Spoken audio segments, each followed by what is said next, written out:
Halo, assalamualaikum, selamat pagi, selamat siang, dan selamat malam.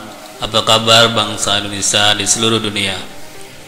Pada kali ini kita akan membahas sebuah tema dengan judul Kian gencar serangan kepada Ganjar. Inilah prestasi Puan vs Ganjar. Saya jadi teringat ceramah Ustadz Das'ad Latif, penceramah dari Kalimantan Selatan yang semakin terkenal saat yang bersangkutan diundang untuk mengisi tausiah kebangsaan yang digelar di gedung Gradika Bakti Praja oleh Pemprov Jateng. Dalam ceramahnya dia mengatakan mau jadi orang biasa, pejabat atau siapapun, tugas manusia hanya bersabar dan memperbaiki salatnya. Apalagi jadi pemimpin seperti Pak Ganjar ini harus banyak-banyak sabar. Kalau tidak bisa stres Pak, gimana tidak? Tiap hari dibeli terus sama orang yang tidak suka. Bapak harus sabar, jangankan Bapak yang gubernur banyak prestasinya, security aja sering dibully kok. Jadi Bapak santai saja. Kecil itu masalah-masalah yang sekarang dihadapi Bapak. Begitulah yang diucapkan oleh Ustadz Das'ad Latif. Ganjar Pranowo yang beberapa pekan belakangan ini namanya kian santer di pemberitaan, selalu masuk bursa capres. Setiap muncul rilis lembaga survei juga, yang paling menyedot perhatian tentunya perseteruannya dengan elit partainya sendiri, PDIP. Jika sebelumnya serangan bermula dari Bambang Pacul, Wuryanto dan juga Puan Maharani, kini serangan juga mulai datang dari rekannya kader PDIP yang lain. Ini menunjukkan serangan belum padam, kendati Ganjar selama ini lebih banyak memilih diam dan bekerja melayani warganya. Kali ini sindiran terhadap Ganjar dilontarkan politisi senior PDIP, Effendi Simbolon. Dalam sebuah diskusi secara daring, Effendi tanpa ragu-ragu membandingkan Puan dengan Ganjar. Effendi Simbolon mengatakan, realita di partai, saya melihat kemungkinan terbesar itu Mbak Puan. Kalau Mas yang dari Jateng, saya kira paling ya sampai tingkat jadi menteri gitulah, kata Effendi Simbolon menyindir Ganjar. Tapi tentu masyarakat melihatnya beda. Atas realita yang disampaikan Effendi Simbolon, kapasitas Puan dalam partainya. Tapi masyarakat secara khusus Jateng dan secara umum Indonesia melihatnya kinerja. Bagaimanapun seorang kepala daerah tentu langsung bersentuhan dengan warganya, merasakan pemerintah setempat hadir di tengah mereka. Bahkan untuk hal-hal yang kadang terlihat remeh-temeh, sebab sekarang antara pejabat dan rakyat tak bersekat. Misal soal lampu penerangan mati, jalan rusak, pungli dan lain sebagainya. Mereka langsung kontak atau mention di akun sosial sang kepala daerah. Kemudian biasanya oleh Ganjar di ACC ke dinas terkait.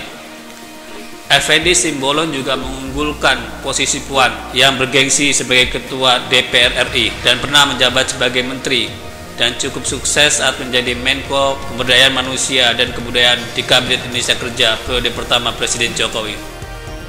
Menurut saya terlalu berlebihan apa yang disampaikan Effendi Simbolon. Dalam sejarah Indonesia belum ada ketua DPR menjadi seorang presiden. Barangkali memang betul jabatan ketua DPR itu bergengsi, tapi belum tentu strategis. Justru yang strategis itu tokoh yang datang dari kepala daerah. Sudah ada pergeseran secara sistemik terhadap calon-calon pemimpin nasional. Bukan lagi datang dari kalangan faktor keturunan, kalangan militer, ketua partai atau yang lainnya, tapi mereka yang sudah punya pengalaman memimpin daerah. Contohnya Jokowi dari wali kota, gubernur, lalu presiden.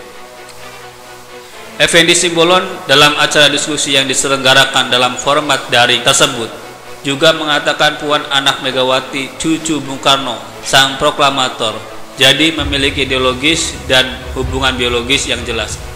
Lalu katanya lagi cukup sukses saat menjadi menteri. Dari pernyataan Simbolon saya kemudian mengingat-ingat apa kira-kira prestasinya. Prestasi yang tidak harus monumental, yang paling mendasar saja. Akhirnya saya mengingatnya.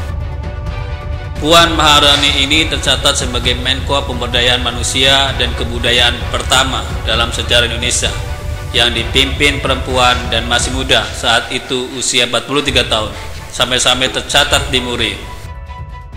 Nah, apakah itu sebuah prestasi atau bukan? mengingat Wan memiliki kesempatan yang jauh lebih lapang untuk menuju sebutan tersebut. Silakan masing-masing memiliki sudut pandangnya.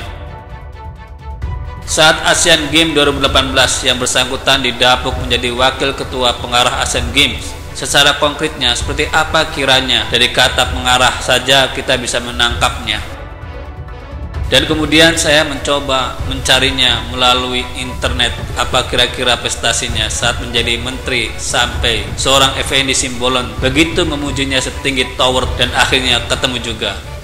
Pertama, Kementerian Koordinator Bidang Pembangunan Manusia dan Kebudayaan dapat penghargaan sebagai situs web pemerintah yang melakukan pengembangan paling pesat dalam hal transparansi. Penghargaan yang diberikan oleh para Madinah Public Policy Institute dalam acara E-Transparency Award 2014.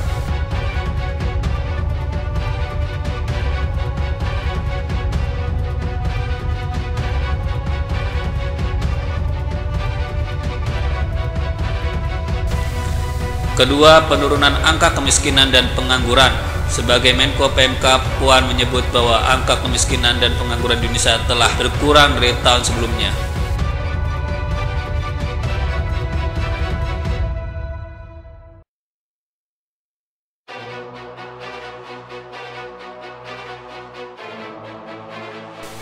Ketiga, menerima anugerah penghargaan Eminent Woman of the Year 2019 dari majalah Her Time pada tanggal 22 Juli 2019.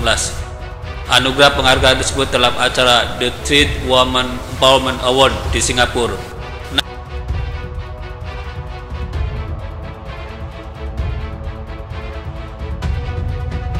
Nah, itu yang saya temukan. Kira-kira apakah itu termasuk dalam kategori prestasi? Dan kembali lagi saya sampaikan, setiap dari kita memiliki persepsi masing-masing. Lalu bagaimana dengan Ganjar Pranowo prestasinya yang oleh Effendi Simbolon levelnya cukup jadi menteri bukan presiden.